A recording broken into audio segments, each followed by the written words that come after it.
Boa tarde, galera. Todo mundo bem? Como é que vocês estão? Boa tarde. Todo mundo me ouve bem? Boa tarde, Diogo, Tiago, Sofia, Arthur, Iago, Marcela, Júlia. Boa tarde, gente. Show de bola. Vocês me ouvem bem, né? Legal. Eu vim pegar a primeira aula, porque a segunda aula que vai... A gente só trocou de horário, eu e o Bruno. Tudo bem? O Bruno vai dar a última aula e eu vou dar essa aula agora. Show? Beleza? Então, galera, chega de churumelas, vamos, já que a gente tem uma aula apenas, né? Vamos para o nosso conteúdo aqui. Na nossa última aula, a gente estava tratando de Sócrates, o pai da filosofia ocidental, o pai fundador da ética e da moral, o cara que deu a filosofia, né? Se tornou na filosofia a encarnação da filosofia por adotar um espírito de crítica, investigação e, né? Tudo na lógica da ética e da moral. Ele desenvolveu o famoso método socrático, o diálogo ou dialética, né? Aqui, dividida na ironia e na maiêutica. A gente viu isso na nossa última aula. E vimos também a morte de Sócrates. A partir de agora, a gente fala de um grande discípulo de Sócrates, que é Platão. Tudo bem? Deixa eu compartilhar aqui o material com vocês. Lembrando, esse material eu já disponibilizando lá no Google Classroom, e assim, no final da nossa aula, também disponibilizo no blog da turma de vocês, lá no WhatsApp, tá? Deixa eu compartilhar aqui o nosso material. Show, galera. Se porventura alguém não estiver conseguindo visualizar, dá um grito aí e fale comigo, tá? Beleza, então. Aqui. Então, agora o nosso objetivo é tentar estudar, compreender aquele que foi, talvez, o maior discípulo de Sócrates, Platão. Platão nasceu em Atenas, em 428 a.C. Ele era filho de uma família rica, aristocrática, diferente de Sócrates, que era uma família humilde, né? A família de Sócrates tinha uma origem muito humilde. A mãe era uma parteira, o pai era um artesão, um escultor, né? Já o Platão não, o Platão já tinha, né, suas origens lá na aristocracia, entre os eupátridas. Na verdade, Platão nem é o nome dele, tá? Platão é um apelido. Platão, em grego, significa aquele das costas largas, né? Aquele que tem as costas largas. Platão era nadador na infância. E, por ser um bom nadador, as costas se alargaram, né? Então, ele era um nadador e as costas se alargaram graças às suas atividades físicas, né? E seu nome verdadeiro é Aristócles. Então, seu nome verdadeiro era Aristócles, mas ele ficou mais conhecido como Platão. E, repito, foi o maior discípulo de Sócrates. E praticamente tudo que temos sobre Sócrates foi escrito por Platão. Por isso que muita gente acredita que Sócrates nunca tenha existido. Sócrates, na verdade, era tão somente mais um dos personagens inventado por Platão. E eu particularmente, já falei para vocês, eu discordo, eu acho que sim, Sócrates existiu, embora não tenha deixado nada escrito, há várias outras fontes que relatam o mesmo personagem, não só Platão. Tá? Então, eu particularmente, eu acredito que sim, Sócrates tenha existido. Tá? E Platão foi mestre de Aristóteles. E Aristóteles, nós veremos, é o discípulo que supera o mestre. A gente vai ver futuramente. Depois de Platão, a gente entra em Aristóteles. Né? Platão viveu no contexto histórico da morte de Péricles. E o fim do que vai ficar conhecido como o século de Péricles. Então, quando a gente fala em contexto histórico, o Platão viveu esse momento que é o fim do século de Péricles. Você já estudou lá na história? Oi, pode falar aí, galera. Quem é o filósofo que, que não tem registro dele mesmo escrevendo, é só os alunos dele falando sobre ele? Sócrates é um dele. Sócrates? Sócrates, exatamente. Sócrates não deixou nada escrito porque ele não sabia escrever nem ler. Curioso, né? Foi um grande mestre da filosofia, não sabia nem ler nem escrever. William Shakespeare, por exemplo, galera, ele não frequentou uma escola formal e foi o grande mestre da Renascença no campo do teatro, William Shakespeare. Nunca frequentou uma escola formal, né? Não é a escola que vai dizer se o cara é um gênio ou não. O fato é que Sócrates nunca deixou nada escrito. E tudo praticamente que temos sobre Sócrates foi escrito por Platão. Por isso que muitos dizem que Sócrates não existiu. Eu, particularmente, repito, eu acredito que sim, Sócrates tem existido. Tudo bem? Então, o Platão viveu o fim do século de Péricles. Você estudou lá na história com o Bruno Bagunça, né? O Bruno Bagunça dá aula de história geral, né? Você estudou na história com o Bruno Bagunça que o século de Péricles foi o auge da democracia. Então, o que na verdade, esse século V representou? Representou o esfacelamento da democracia. Aquele modelo democrático ateniense estava se esfacelando. Sem contar que o mundo grego estava sendo invadido nada mais, nada menos do que pelo todo e poderoso Império Macedônio de Filipe II e depois o seu filho, Alejandro o Grande. Depois Alejandro o Grande, né? Então, eu tenho um momento ali do declínio, né, da democracia, da invasão macedônia. Então, eu tenho aqui um momento da invasão macedônia. Inclusive, Aristóteles será o tutor de Alexandre o Grande. Aristóteles, que é o maior discípulo de Platão. A gente vai chegar lá, tudo bem? Então, é esse o contexto histórico. Fim do século de Péricles, esfacelamento da democracia e a invasão do Império Macedônio sobre o mundo grego antigo. É nesse contexto que Platão se destaca. Aristóteles, né, perdão, Platão se destaca, ok? E qual é o grande, digamos assim, legado, né? Qual é a malandragem de Platão? Platão, ele foi responsável por lançar as bases dos fundamentos do que chamamos de metafísica. Vamos lá, vamos por partes. Professor, o que é a metafísica? Né? A metafísica, a palavra metafísica, meta significa além. Physis, natureza, além da natureza. A metafísica é a parte da filosofia que estuda aquilo que está para além do físico, além daquilo que você pode ouvir, tocar, cheirar, provar com paladar, olfato e audição. E a metafísica estuda as ideias, estuda os pensamentos, estuda o conhecimento, estuda a razão, sabe? Enquanto os pré-socráticos buscavam o conhecimento na natureza, na physis, Sócrates buscava o conhecimento dentro de si mesmo, conhece a ti mesmo, Platão vai buscar o conhecimento naquilo que está para além do mundo físico, no metafísico, o mundo das ideias, o mundo do pensamento, o mundo do conhecimento, bem? Então, para Platão, resumidamente, o mundo é dual, ok? Então, para Platão, o mundo é dual. Dual em que sentido, professor? Dual porque o mundo é dividido em dois, no mundo físico e no mundo metafísico. E o que seria esse mundo físico? Vamos lá. O mundo físico é o mundo do sensível. O mundo físico é o mundo da aparência, é o mundo das sensações, das experiências, é o mundo material. Então, esse mundo físico é o mundo sensível, é o mundo da aparência, já tem ali a aparência, é o mundo das experiências, tá? O mundo das experiências é o mundo material, onde absolutamente tudo é imperfeito e tudo é mutável, tudo está em constante transformação. Por mais que você insista, mas a natureza e o tempo é implacável. Por mais que vocês, meninas, passem 1 quilo de pó na cara, não tem jeito, bunda cai, peito cai, a cara vai enrugando, vai virando um maracujá impróprio para o consumo. O que eu quero dizer é que tudo no mundo físico, ele é consumido pelo tempo. Pode durar 500 anos, 600 anos, 24 horas, mas tudo no mundo físico é imperfeito e está em constante transformação. A ideia de mutável, a ideia de transformação. Guarda com carinho, porque a gente vai buscar essa ideia de mutável e transformação aonde? Em Heráclito, na sua concepção mobilista de mundo. Tá? Beleza. E o Platão diz o seguinte, olha, o conhecimento verdadeiro, ele não está no mundo físico, ele está no mundo metafísico. Só lembrando, né, a palavra metafísico, né? Deixa eu colocar aqui para vocês. Deixa eu diminuir aqui um pouquinho, botar aqui no 14. Então, 13, 12. Metafísico, do grego, meta, além, mas também do grego, physis, natureza.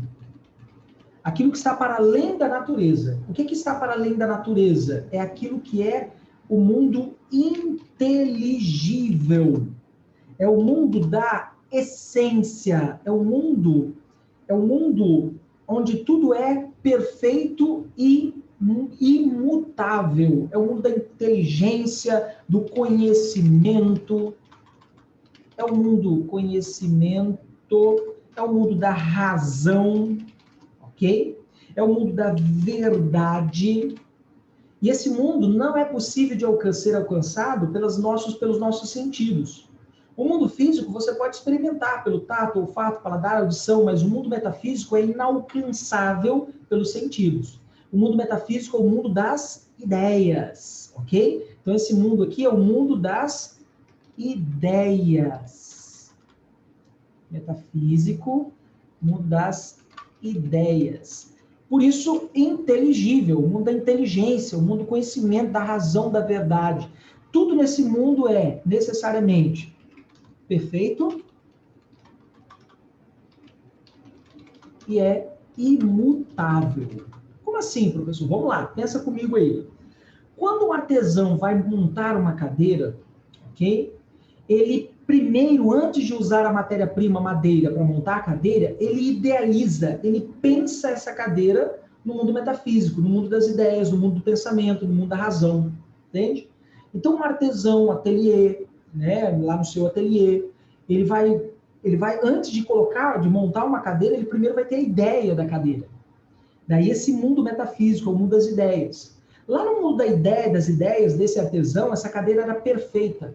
Essa cadeira é imutável, ela não se transforma. Lá no mundo das ideias, essa cadeira é tão perfeita que ela é super confortável. Porém, todavia, no entanto, quando essa cadeira é transformada, usando para isso os recursos da natureza, como uma madeira, uma árvore, né? E você passa ali 20, 30, 40, 50, 60 minutos naquela cadeira, a bunda vai ficando dormente, e você percebe que essa cadeira não é tão confortável assim, ela é imperfeita. E se você, dependendo da maneira como jogá-la ao chão, você pode quebrá-la, você pode destruí-la. Ou seja, se passar algumas centenas de anos, cupim vão consumi-la, sol e chuva vai consumi-la. Ou seja, no mundo físico, essa cadeira é imperfeita e imutável. Agora, no mundo das ideias, do cara que pensou e idealizou essa cadeira era perfeita e imutável. Então, para Platão, tudo, absolutamente tudo que existe no mundo físico, ele surgiu primeiro no mundo das ideias. Então, tudo que existe no mundo físico surge primeiro no mundo das ideias. E absolutamente... Por que aquele demiurgo ali que está na pessoa? Vou chegar nessa parte já já. Beleza? E absolutamente tudo que existe no mundo físico, já que ele surgiu do mundo das ideias, é imperfeito e imutável. Então, se tudo que existe no mundo físico surgiu do mundo metafísico, né? Então, absolutamente tudo que existe aqui no mundo físico está em constante transformação. Então, o mundo físico está em constante transformação. Ele está em constante mudança, ok? Tudo que existe no mundo físico, necessariamente, né? Ele, na verdade, o que Platão nos diz? Que os sentidos, eles não nos permitem conhecer a verdade. Então, os sentidos não nos permitem conhecer a verdade sobre o mundo. Porque, na verdade, quando a gente aplica os nossos sentidos, o que a gente tem é uma breve ilusão de um mundo que está em transformação, de um mundo mutável, tá? Ele não nos permite, os sentidos, não nos permite chegar à essência das coisas. A essência é aquilo que está para além da aparência. Você pega um livro, beleza, você julga ele pela capa. Você só olha ele, é a aparência. Aí você fala, esse livro deve ser horrível, a capa é horrível, o livro deve ser horrível. Isso é a aparência.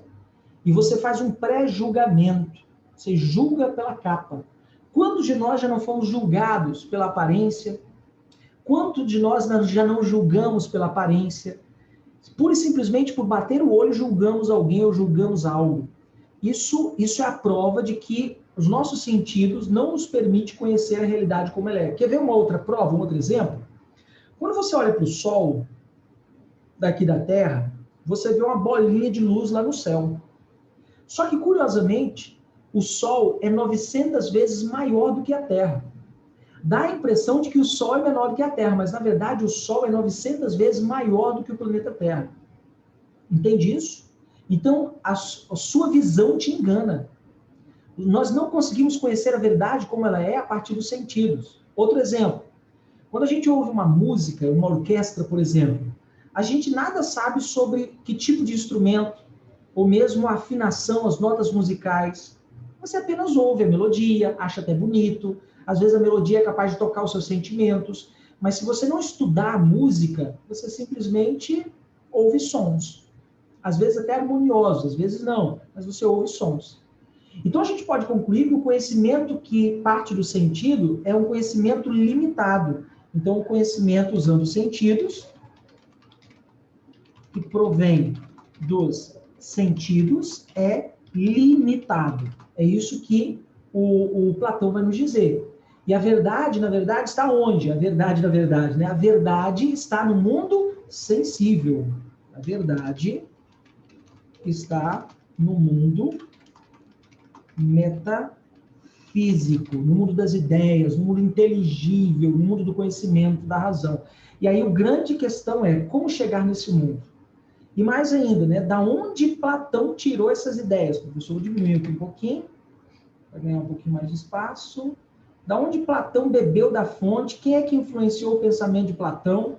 Platão bebeu na fonte de dois grandes nomes, Parmênides e Heráclito. A gente vai chegar lá. Beleza, professor, as coisas que são criadas surgiram nas ideias de alguém, né? Alguém teve a ideia de, sei lá, projetar o celular que você está aí na mão. Lá no mundo das ideias, o celular é perfeito. No mundo real, o celular esquenta, o celular descarrega rapidamente, o celular fica mudo, ele é imperfeito. Lá no mundo das ideias, alguém teve a ideia de confeccionar essa camisa. E aí ela, né, beleza, lá no mundo das ideias ela era perfeita, ela vestia bem, chegou aqui, ela não veste tão bem, ela esquenta, ela não tem uma cor tão bonita. Ou seja, no mundo das ideias, Professor, tudo é lindo, perfeito, imutável. Mas na prática, no mundo físico, tudo é imperfeito e é mutável. Pode perguntar, Júlia. o Arthur fez uma pergunta para você no chat. Eu não sei se você tem como ver, no caso. Deixa eu ver aqui. Deixa eu ver aqui o chat. Chat, vamos lá. Que moro lá da escola, quase 7 horas. Que isso, gente? Pode voltar rapidinho? Cadê a pergunta do Arthur? Achei aqui. Opa, a tese de doutorado. Arthur, professor, uma pergunta. O determinismo fala sobre o instinto. Na fase infantil do ser humano não sabemos de nada. Você acha que naquela época já tinha um resquício da metafísica ou só fazíamos tudo por instinto? Mas você está querendo associar a metafísica ao instinto? Eu acho meio complicado tentar associar a metafísica, as ideias, aos instintos. Instintos faz parte da natureza humana, ou natureza de algum animal. É da natureza do animal agir, se comportar daquela maneira. E aí chamamos essa natureza de instinto, né? As ideias, elas não são instintivas, elas surgem. Então, eu tenho uma ideia de alguma coisa, eu tenho uma ideia para confeccionar uma caneca de café, entende? E aí eu vou lá, uso para isso argila, barro e confecciono. Isso não tem a ver com instinto propriamente dito, tá? Ou eu não entendi a sua pergunta, tá? Pode ter sido isso também. Mas o instinto e a ideia do metafísico estão separados, tá? Tudo bem, Arthur? Não sei se eu entendi a sua ideia, se você quiser reformular aí. Agora, um outro ponto de referência muito interessante, galera. Beleza, professor, uma cadeira, tudo bem, mas e as plantas, as árvores, que não foram criadas pelo homem? Quem é que criou? Entende? Se tudo surgiu do mundo das ideias, quem é que teve a ideia de criar um mundo? Criar a humanidade, criar árvores, plantas, montanhas, rochas, pedra, vento. Quem é que teve essa ideia? Segundo Platão, foi um deus artesão. Um Deus artesão que teve a ideia, que lá no mundo das suas ideias, criou tudo que existe no mundo natural, no mundo da natureza, no mundo físico. Tá? Exemplo, professor, esse Deus, demiurgo, a palavra demiurgo significa artesão. Tá? A palavra demiurgo, deixa eu colocar aqui para vocês, ó, demiurgo significa artesão. Esse Deus demiurgo, artesão, dotado de uma racionalidade única e singular, mundo da razão, olha que interessante isso, ele teve ideias perfeitas sobre o mundo, sobre a humanidade. E aí ele criou essa humanidade perfeita, imutável.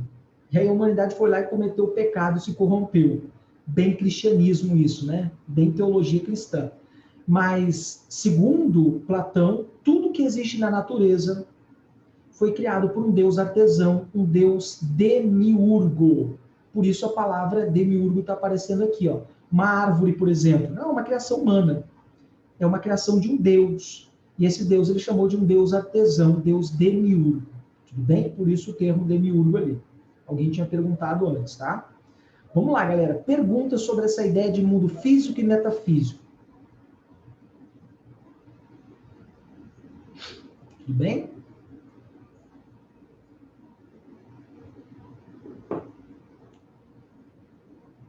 Beleza, né? Podemos continuar então, né? Então, para a gente resumir, sintetizar, o mundo não é único, o mundo é dual, ok? Existe um mundo físico que você pode ouvir, você pode cheirar, você pode provar com o paladar, você pode ver, tocar.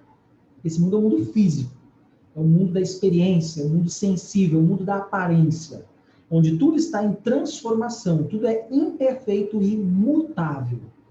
E existe um mundo que está aqui dentro, ó, da sua cachola, é o mundo das ideias, é o mundo da essência, do inteligível, inteligência, é o mundo do conhecimento, da razão, da verdade. Tudo que surge aqui dentro é perfeito e imutável, ou seja, não muda. Então, Platão argumenta que o conhecimento verdadeiro não pode ser atingido pelos sentidos, uma vez que tudo que está no mundo físico está em constante transformação, o que é hoje não será amanhã. Então, a verdade que é hoje não será a verdade amanhã. Então, a verdade não pode ser conhecida pelos sentidos, somente pelas ideias, somente pelo pensamento, pelo conhecimento. Tá? Então, o mundo inteligível é o mundo do conhecimento, da razão, da verdade, é o mundo do pensamento. Aqui eu vou colocar aqui também, ó. Pensamento. Pensamento. Beleza? Ô, professor, Pode aqui, falar. O Sócrates acreditava nisso também, que a verdade surgia dos pensamentos? Então, Ou isso é uma contradição que ele entra com o mestre dele? Seria uma contradição, no caso, porque o Platão acredita que o conhecimento já está dentro de cada um de nós, possível de ser conhecido através do diálogo. Mas ele não distingue conhecimento físico de conhecimento intelectual. Ele apenas dialoga para conseguir tirar do indivíduo algo que já está dentro dele. Como se a gente já nascesse com esse conhecimento. Isso não é verdade, nós já não nascemos conhecendo, né? São as nossas experiências com o mundo que nos traz conhecimento. Então, nesse quesito, a gente não pode, como é que fala? Não pode tentar dialogar os dois. Platão, embora tenha sido discípulo de Sócrates, Platão é o discípulo que tenta superar o mestre. Entende? Tudo bem, Diogo? Show? Deixa eu ver se tem mais alguma pergunta aqui no chat. O professor pode voltar para tirar um print? Posso sim, gente. Ó, tá aqui. Aqui?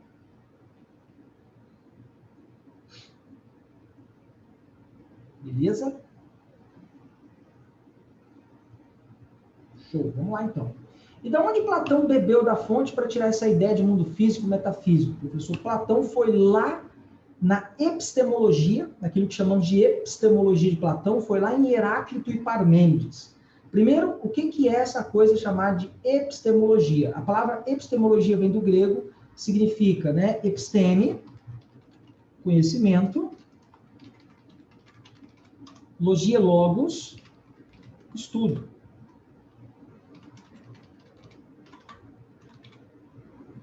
Então, toda vez que você ouvir falar de epistemologia, a gente vai falar disso muitas vezes mais à frente, epistemologia é o estudo do conhecimento, ou estudo de como conhecer. Tá? Resumidamente, é o estudo de como conhecer. Como que a gente vai conhecer o mundo? É pela razão? É pelas ideias? É pelo pensamento? É pelos sentidos? É pelo racionalismo ou pelo empirismo? Entende? Então, o estudo de como conhecer o mundo é chamado de epistemologia. É muito comum que cada pensador tenha a sua epistemologia, ou seja, tem a sua forma de conhecer o mundo. E como é que Platão formou a sua forma de conhecer o mundo? A partir de dois grandes pré-socráticos, Heráclito e Parmênides. O Heráclito é aquele cara da concepção mobilista de mundo, de que o mundo está em constante movimento e constante transformação. Se o mundo está em constante movimento e constante transformação, eu não posso confiar no mundo físico. Porque o mundo físico, que é hoje, amanhã não pode ser. Sem contar que o próprio ser humano está em constante transformação. É aquela velha frase do Heráclito: nenhum homem pode se banhar duas vezes no mesmo rio. Porque se eu entro agora no rio, saio, daqui um segundo tento entrar de novo, a água não é a mesma e nem eu sou o mesmo. Porque a minha experiência será diferente, a minha capacidade de experimentar será diferente. Entende? Então, o mundo está em constante transformação. O que é verdade para mim, não necessariamente é verdade para outro. Aí já entramos no relativismo, né? Vou dar um exemplo clássico. Eu tenho uma piscina de 1,70 m. Eu tenho 1,73 m. Para mim, essa piscina está rasa. Agora, para um anão de 1,50 m, essa piscina está o quê? Está funda. Então, a mesma piscina pode parecer rasa para mim, que tem 1,73 m, e funda para um anão de 1,50 m. Entende? Então, a maneira como experienciamos o mundo depende de nós, da nossa capacidade, dos nossos sentidos. Então, para alguns, uma piscina pode estar rasa, outra está funda. Para outros, um café pode estar muito quente, outro muito frio. Então, tudo depende da maneira como experimentamos o mundo. E isso gera tão somente opiniões. É o que o Parmênides vai destacar. Que o mundo dos nossos sentidos, na verdade, gera uma doxa. O que é essa doxa? É uma opinião sobre o mundo. Você experimenta o café e você cria uma opinião sobre o café. Se ele é bom, amargo, se ele é gostoso, se ele não é. Algumas pessoas amam o café, outras pessoas odeiam o café. Entende? Entre o amor e o ódio, nós temos ali uma divergência. E nessa divergência é formada por quê? Por opiniões conflituosas. Então, as experiências, os sentidos geram apenas opiniões. E o que gera conhecimento verdadeiro segundo Parmênides, o cara da concepção monista, de que o mundo não se move? O que gera o conhecimento verdadeiro é a nossa razão, a nossa capacidade racional sobre as coisas. É isso que, segundo Platão, gera o conhecimento verdadeiro.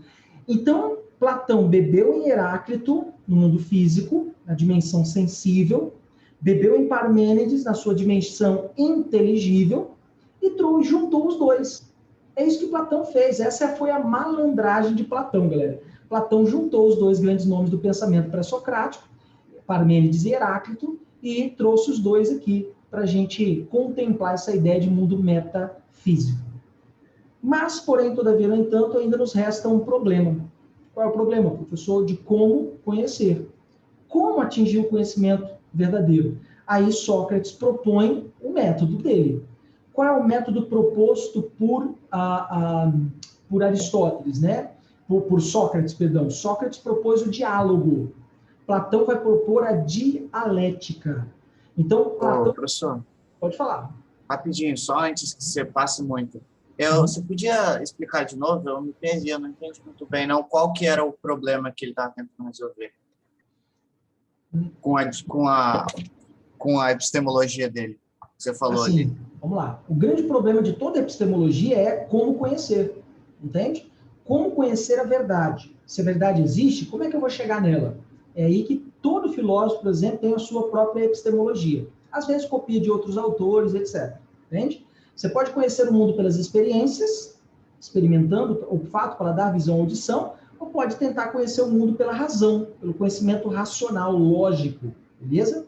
E aí onde ele foi beber na fonte? Foi beber em Heráclito e Parmênides. No Heráclito, naquela ideia de que o mundo está em constante transformação. E se o mundo está em constante transformação, o que é hoje não será amanhã. Então eu não posso confiar nesse mundo. Porque se ele está em constante transformação, o que é verdade hoje, amanhã não será verdade mais. Então, Para Platão, eu não posso confiar na dimensão sensível, sem contar que o sentido nos engana. Você olha para o Sol, você vê o Sol pequenininho, mas ele, na verdade, é 900 vezes maior que a Terra. Então, eu não posso confiar nos meus sentidos. E aí ele foi também beber em Parmênides. E ele vai beber em Parmênides, vai dizer, Parmênides disse que a única forma de se chegar ao conhecimento verdadeiro é pela via do pensamento, pela via da razão. Então, a única forma de se chegar ao conhecimento verdadeiro sobre o mundo é através do conhecimento lógico-racional. E ele bebeu nesses dois caras para chegar àquilo que ele vai chamar de dialética. O que é a dialética? É um método de Platão. O do Aristóteles era diálogo, né? O de Platão, de Aristóteles não, perdão, de Sócrates. O de Sócrates, o método dele era o diálogo. O de Platão vai ser a dialética. Beleza? Tudo bem? Entendi, professor. Ok. Vamos lá, galera. Perguntas. Então, o que seria essa dialética, professor? A dialética é a superação da doxa, é superar a doxa. O que é a doxa? A opinião, para se chegar àquilo que ele vai chamar de aletheia, ou o conhecimento verdadeiro. Aletheia ou episteme. O que é aletheia ou episteme? É o conhecimento. Então, como superar a doxa para se chegar à aletheia, o conhecimento verdadeiro, através da dialética? E aí, o que o Platão fez, galera? Ele criou, ele apresentou 4 etapas da dialética. A primeira etapa é a etapa da imagem e da ilusão. Imagem e ilusão. É quando você bate o olho em alguma coisa, ok? Um livro, por exemplo, você bateu o olho no livro, você tem uma imagem. Tudo bem aí, galera? Quando você bate o olho no livro, você tem a imagem do livro. Essa imagem cria em você uma ilusão, uma doxa, uma opinião sobre esse mundo. Essa imagem é uma primeira impressão que temos sobre as coisas, é aquilo que é captado pelos nossos sentidos. Então, essa imagem, essa ilusão, ela é aquilo que é captada primeiro pelos sentidos. E repito, segundo Platão, o sentido nos engana. Beleza? O segundo nível, né, para chegar à dialética, o segundo nível é o nível das crenças e das impressões. Crenças e impressões. Nesse nível das crenças e das impressões, é a partir do momento que cada indivíduo experimenta, você vê, observa, experimenta o mundo, as coisas do mundo, de modo diferente, ou seja, isso cria impressões diferentes, crenças diferentes sobre a mesma coisa. Sobre uma mesma coisa você tem impressões e crenças diferentes. É o momento que formamos nossas opiniões. É o momento de formação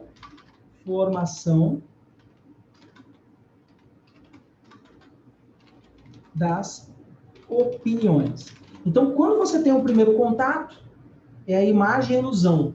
Quando você cria uma opinião sobre aquilo que você teve a experiência com os seus sentidos, você cria uma opinião. São as crenças e impressões. Então, alguém me apresenta o café. Eu olho, imagem. Ok? Imagem. Captado pelos meus sentidos, que é a visão. Eu experimento. Opa, paladar. Mais um sentido. Estou captando pelo sentido. Então, eu captei uma imagem e uma ilusão através da minha visão e do meu paladar. E a partir da minha experiência, eu crio uma crença, uma impressão. Eu formo a minha opinião, se esse café está menos ou mais gostoso, se ele está menos ou mais amargo, se ele é gostoso ou não, entende? A opinião só é possível depois das experiências, entende? Primeiro, então, eu capto, né, a imagem e a ilusão com os meus sentidos, e depois eu formo uma opinião com base naquilo que eu experimentei. São as duas primeiras etapas que estão relacionadas à opinião, só isso, ok? O terceiro nível, galera, o terceiro nível é o nível do raciocínio. É o momento que eu vou começar a raciocinar sobre aquilo que eu experimentei. É o momento que começamos a pensar de maneira lógica e racional sobre o mundo que nos cerca. É o momento que começamos a pensar, refletir,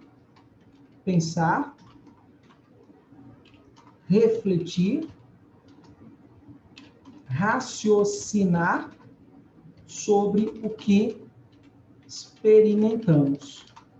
Ok? Deixa eu trazer um pouquinho mais para cá. Sobre aquilo que experimentamos. Esse é o terceiro nível. E, finalmente, depois de pensar, refletir, raciocinar sobre o que experimentamos, aí sim a gente chega, né, ao quarto nível, que é o nível da intuição, da sabedoria, da filosofia. É o nível da filosofia,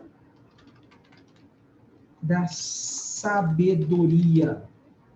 É o ápice. Eu superei o mundo físico e fui para o mundo metafísico. Tá? Esse mundo, né, esse mundo da sabedoria, da filosofia, só pode ser atingido por meio da razão, em que o indivíduo chega ao conhecimento verdadeiro. É o momento que o indivíduo chega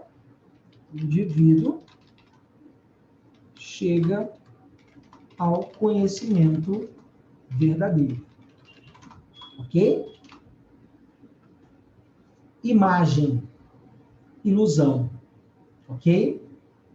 Beleza? E aí eu começo a ler. À medida que eu leio, eu formo crenças e impressões. Minha opinião. E aí eu começo a raciocinar, refletir sobre o que eu li. E à medida que eu vou raciocinando e refletindo sobre aquilo que eu li, eu chego à filosofia, à sabedoria. Filo, amor, sofia, sabedoria, conhecimento. É o momento que o indivíduo chega à verdade sobre o mundo. Ok? E aí aquele livro que antes eu julgava pela capa, falei, caramba, realmente, esse livro é muito bom. Por exemplo, galera, quando você necessariamente, né, quando você vê um violão, ouve o som de um violão, ou vê uma partitura musical, não sei se alguém aqui já estudou música, sabe o que é partitura musical, com aquelas notas musicais ali bonitinha, com compasso, né? E se você não estudou música, você não vai entender nada daquilo, que vai ser simplesmente uma imagem, uma ilusão para você. E esse primeiro momento que você cria essa imagem, ilusão, sem entender o que é a música, e aí você começa a ouvir a música. Opa, crença e impressão. E ao ouvir a música, você presta atenção à letra, à melodia, e percebe ali o despertar que aquela música vai fazendo nos seus sentimentos, e aí você cria uma certa impressão ou opinião, se aquela música é mais ou menos melódica, se ela é romântica ou não, se ela toca o seu coração ou não. E aí você começa a estudar música.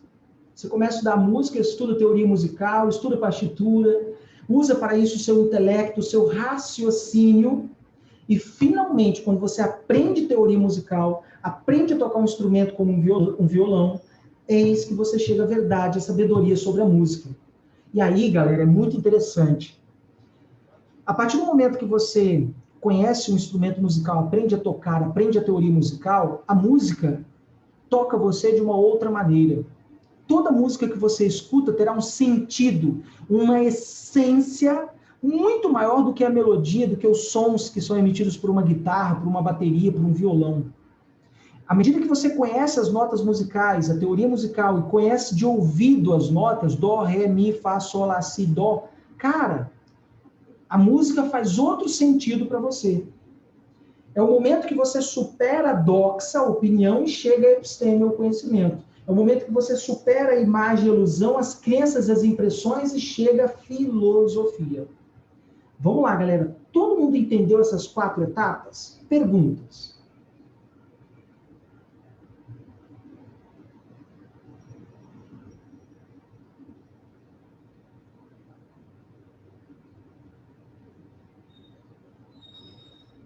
Tudo bem?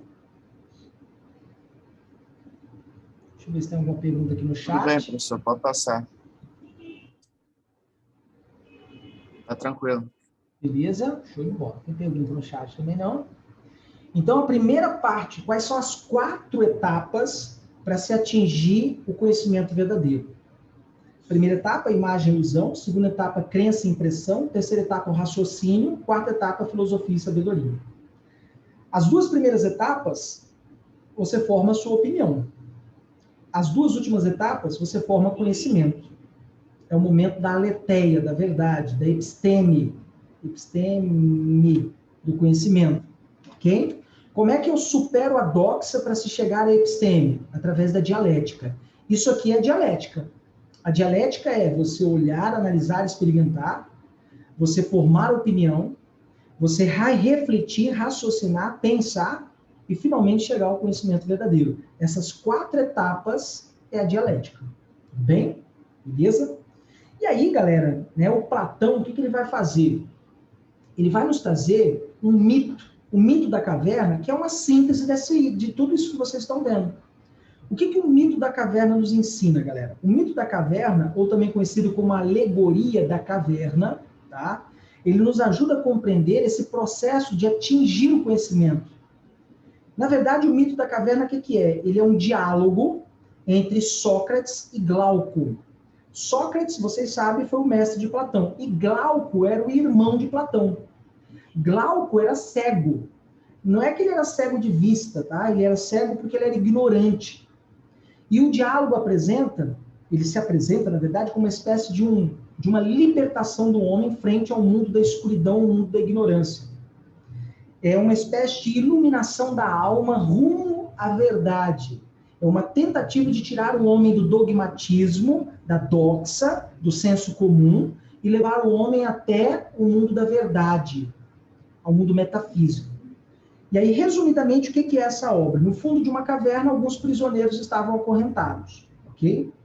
E aí, galera, né, um belo dia, tudo que esses prisioneiros conheciam eram sombras, deixa eu mostrar aqui para vocês, ó, eram sombras que eram projetadas na parede da caverna por pessoas que passavam de outro lado de um muro carregando alguns instrumentos, estandardes, etc. Havia uma fogueira que projetava essas sombras.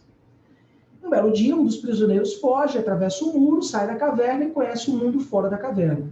Esse prisioneiro volta para tentar libertar os outros. E esses matam o único que conhecia a verdade. Entende isso? Essa é a ideia. E aí a gente pode se perguntar, professor, o que é esse mundo da caverna? Tá? O que é a caverna? A caverna representa o mundo físico. É um mundo sensível. A caverna representa o mundo físico, o mundo sensível. O mundo onde tudo é aparência. É o mundo das sombras. Entende? É o mundo das sombras. Aparência, são sombras. É aquilo que aparenta ser, mas não é. Entende? O mundo das sombras. Aquelas sombras, né, refletidas no teto da caverna. É o mundo do dogmatismo. É o mundo do senso comum. O que é o senso comum mesmo? É aquilo que as pessoas acham que é, e sem provar que é verdade, acreditam que é. Coisas do tipo, cloroquina vai salvar a sua vida, tome cloroquina, né? É só uma gripezinha, isso é senso comum, é dogmatismo. Pessoas que desconsideram a ciência, né? Mundo da caverna. E o que são essas sombras, professor? As sombras são as coisas do mundo físico, que são imperfeitas e mutáveis. Inclusive, quando a sombra vai passando no teto da caverna, ela vai se deformando. Então, as sombras são as coisas do mundo físico que são imperfeitas e são mutáveis. Ou seja, estão em constante mudança. A própria sombra projetada na caverna, no teto da caverna, vai se moldando a forma da caverna, ou seja, está em transformação. E o que são os muros e as correntes, professor? Representam nossos preconceitos, nossa ignorância, nossos medos. Então, nossos preconceitos,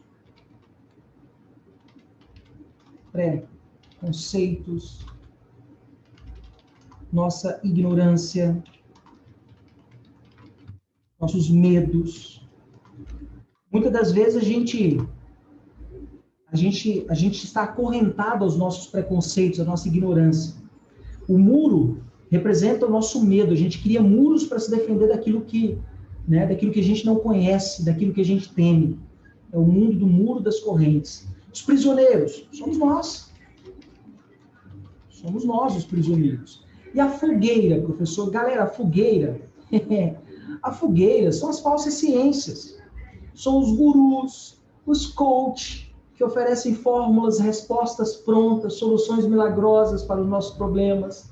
Então, são as falsas ciências, são os gurus, né? Aqueles que oferecem soluções prontas, fórmulas prontas, as coisas complicadas do mundo. É isso que é a ideia da caverna, tá? E aí, professor, o prisioneiro que foge? O prisioneiro que foge é Sócrates. O prisioneiro que foge, conhece a verdade, volta para tentar libertar os outros, é Sócrates. Em uma alegoria bem cristã, quem seria esse prisioneiro? Seria Cristo, que conhecia a verdade, trouxe a verdade para o mundo, mas os homens não aceitaram a verdade e o mataram. Bem bíblico, conhece a verdade vos libertará. Entende isso? Então, numa alusão bíblica, teológica, judaica, cristã, Cristo seria esse personagem que saiu da caverna, conheceu a verdade e voltou para salvar os outros, mas acabou sendo morto. E o que é o mundo fora da caverna? É o mundo inteligível. Inteligível. É o mundo da verdade. É o mundo do conhecimento. Beleza?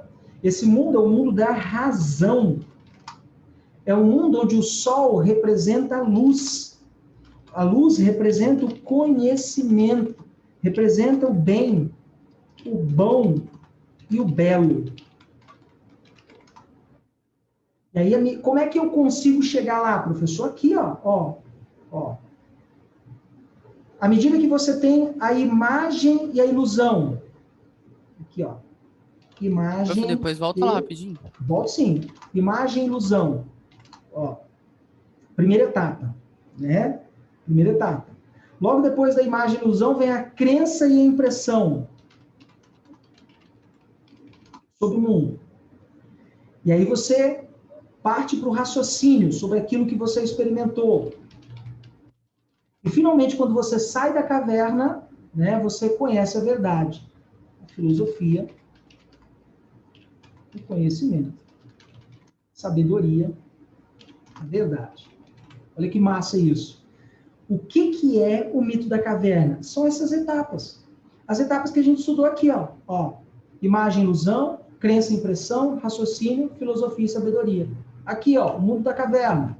Imagem e ilusão. Deixa eu aumentar aqui a tela cheia para vocês. Está acabando nossa aula, mas eu acho que dá tempo, ó. Aqui, ó. Imagem e ilusão, que você capta com os seus olhos. Os prisioneiros estão captando.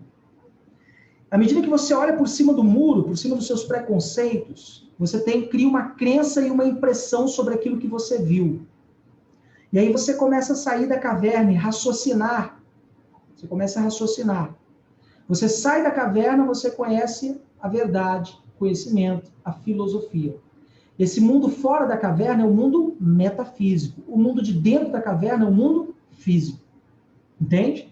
Esse caminho é o caminho que só pode ser percorrido através da dialética.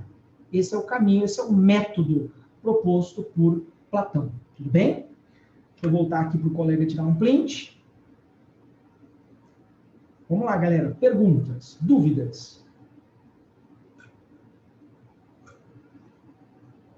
Pronto, obrigado. Show, meu garoto. Vamos lá, galera. Perguntas, dúvidas? De boa? Então, galera, a gente fecha então nossa aula por aqui. Daqui a pouquinho eu vou disponibilizar para você lá lá no blog da turma, lá no WhatsApp da turma, esse material para vocês terem em casa, para vocês fazerem a anotação de vocês. Não deixe de manter esse caderno em dia. Eu acredito que nas próximas 2 semanas a gente volta para a sala de aula. Então, não deixe de ter esse caderno em dia para a gente se dar continuidade à sala de aula. Na sala de aula eu já vou não usar mais DataShow, PowerPoint, não vou usar mais slide, vou usar o quadro. Então, você vai continuar anotando, fazendo suas anotações. Então, não deixe de manter o seu caderno em dia, tudo bem? Nossa expectativa, se tudo der certo, Deus abençoar, a gente voltar para a sala de aula, beleza?